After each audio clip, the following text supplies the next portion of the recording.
Сәлеметсіздер ме? Мен номер 225 орта мектептің 8-ші сынып оқушысы Берген Кызы. Мамандықтар ілімін ашамыз республикалық форумның аудандық кезеңінің менің кәсібі, менің бизнесім номинациясы бойынша аса тұқымды саны ешкісін өсіру және оның ағырған өнімдерін нарыққа шығару тақырыбы бойынша жобамды дайындадым. Жоба жетекшіміз Сексенбай Рамазан Жақсылыққызы. Сипаттамасы ұлттық және инновациялық тәсілмен кәуке өнімі брендтік атаумен 99 ауылдың өнімі саналатын ешкі сүтінен өндірілген халал, сапалы, табиғи ағарған өнімдері. Біздің миссиямыз ешкі сүтінің ағарған өнімдерінің денсаулыққа пайдасын насихаттау және кәсіпкерлік қызметтерге айналдыру. Бизнес жоспардың мақсаты жергілікті жерде асыл тұқымды саны ешкісін өсіру және оның өнімдерін өндіру, оның құрамы мен қасиетін зерттеп, нарыққа шығарудағы пайдасын жоспарлау.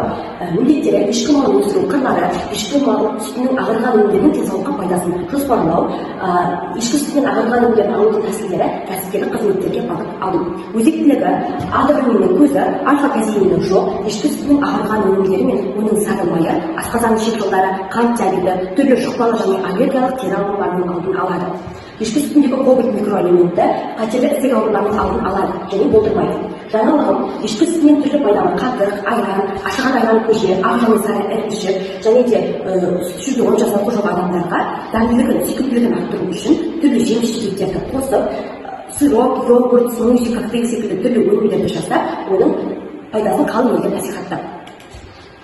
Жалпы заним ешкісінің жалпы бағасы бір заним ешкісі 200 мың теңге құрайды, дәл солай 15 заним ешкісі 3 миллион теңге болады.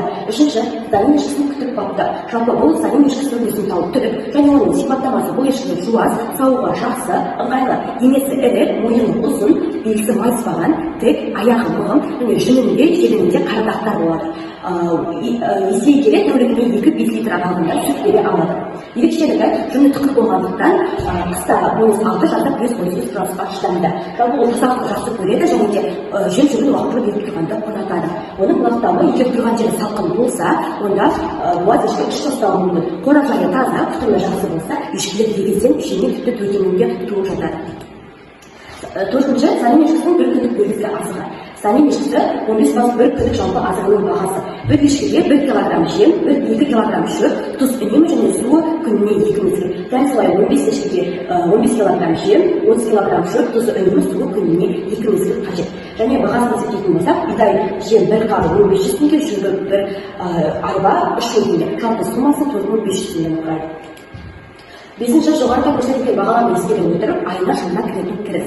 Бір күнде 30 литр сүт берсек, 1 литр сүтті 10 теңгеден есептегенде 30 мың теңге пайда. Және бір айда 30 мың теңгені 30 күнге көбейткен кезде 9 мың. Ал бір жылда дәл осылай 9 мыңды 10 айға көбейткен кезде 9 миллион теңге құрайды. Және осы жерде айта кететін жайт, неліктен мен 10 ай деп алдым, себебі олар 2 ай уақытында лақтайды, және олар лақтаған уақытта оларды саууға болмайды, себебі ішіндегі мағына зияны тиіп кетуі мүмкін.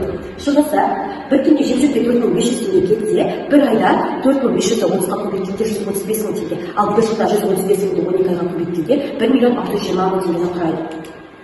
Жетінші, пайда болжамы. Бір күнде 30 мың теңге пайда, 4500 теңге шығыс, таза пайда 25500 теңге. Бір айда 765 мың теңге пайда, бір жылда 7 миллион 380 мың теңге шығыс. Сегізінші, нарықтағы жағдай және бәсекелестік. Сиырдың сүті 1 литр 500 теңге, тетрапакеттегі сүт 1 литрі 500 теңге, түйенің сүті 1 литрі 1000 теңге.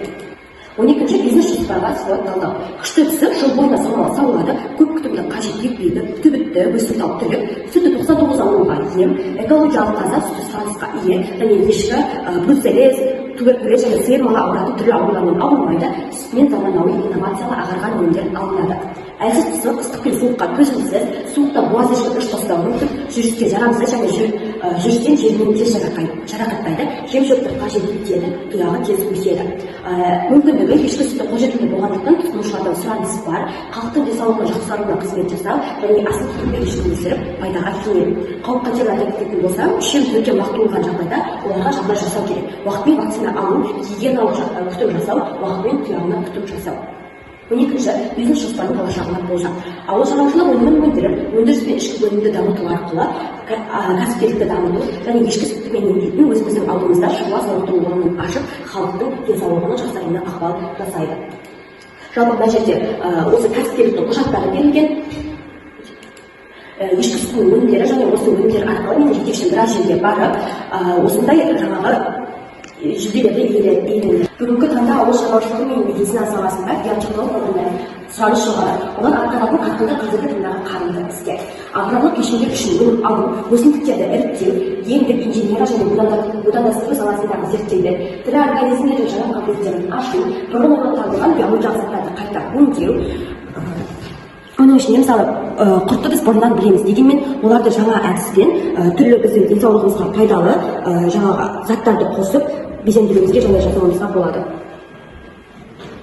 Жаңа дәрілік препараттар мен ферменттерді іздеу және синтездеу және болашақта осы өнімдерді нарыққа шығаратын биотехнолог маман болғым келеді. Қорыта келе, қазіргі таңда ешкі сүті мен майы жоғары астық және биологиялық құндылығы бар ерекше тағам.